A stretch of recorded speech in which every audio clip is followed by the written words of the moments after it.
هلا بنات. اليوم راح نسوي سلطة الباذنجانية.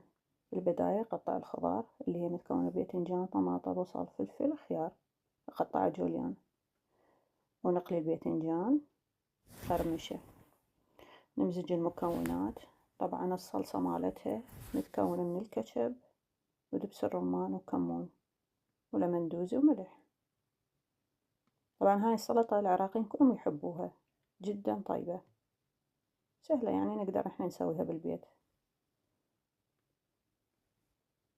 هنا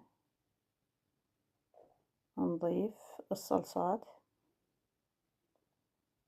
كاتشب ودبس الرمان، رشة الليمندوزي والكمون.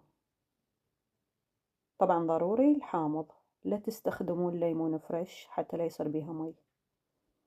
الليمندوزي يفضل. طبعا الكثير من زيت الزيتون. نمزج المكونات بهالطريقة هاي وجهزت عندنا السلطة كلش طيبة، يعني بالبيت كلهم يحبوها، وعلينا وعليكم بألف عافية. جربوها بنات. طبعا اليوتيوب كل شي يعلمنا، ماكو شي مستحيل. يلا روح سووها.